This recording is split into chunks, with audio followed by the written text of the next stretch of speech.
Yosua 3.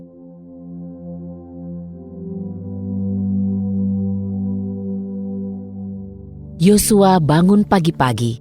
Ia beserta seluruh Bani Israel pindah dari Sitim dan tiba di Yordan.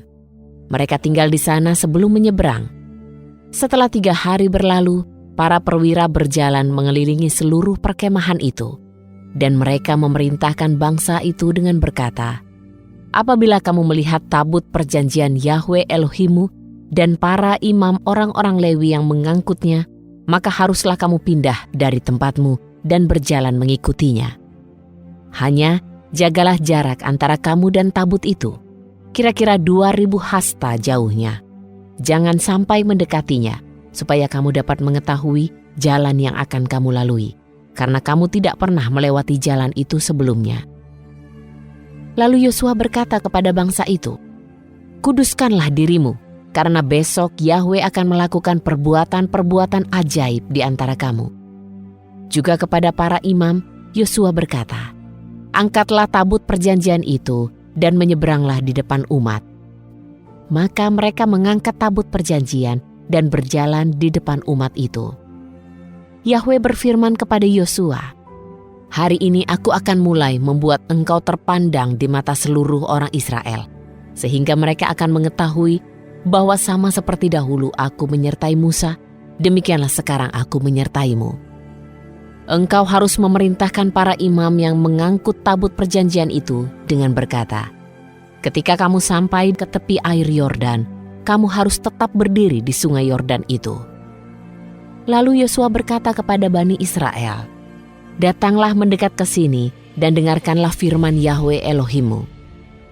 Juga Yosua berkata, "Hal ini akan membuatmu mengetahui bahwa Elohim yang hidup ada di tengah-tengahmu. Dia pasti akan menghalau dari hadapanmu orang Kanaan, orang Het, orang Hewi, orang Peris, orang Girgasi, orang Amori, serta orang Yebus. Lihatlah tabut perjanjian Elohim. Seluruh bumi akan berjalan di depanmu menyeberangi sungai Yordan. Sekarang pilihlah bagimu 12 orang dari antara suku-suku Israel, 1 orang untuk masing-masing suku. Akan terjadi ketika para imam yang mengangkut tabut Yahwe Tuhan seluruh bumi menjejakkan kakinya di atas air sungai Yordan, maka air sungai Yordan itu akan terputus dari air yang turun dari atas dan akan berhenti, bagaikan sebuah bendungan. Sementara umat itu berpindah dari perkemahan mereka untuk menyeberangi sungai Yordan, para imam mengangkut tabut perjanjian di depan bangsa itu. Dan ketika mereka, para imam yang mengangkut tabut itu menjejakkan kakinya ke sungai Yordan, adapun sungai Yordan itu meluap ke segala tepinya sepanjang musim menuai, maka berhentilah air yang turun dari atas menjadi sebuah bendungan, sangat jauh dari kota Adam yang terletak di sebelah Sartan dan yang turun ke Laut Araba, yakni Laut Asin, telah terputus sama sekali. Lalu menyeberanglah umat itu di depan Yeriko.